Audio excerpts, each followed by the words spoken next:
You have to have people who are in the same boat as you.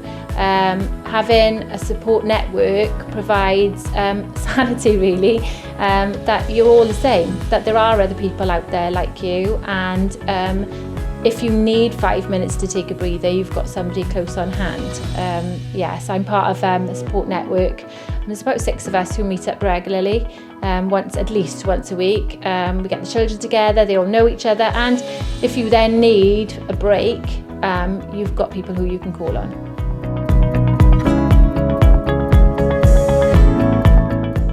Through COVID, it was quite a difficult time actually, especially you feel very isolated.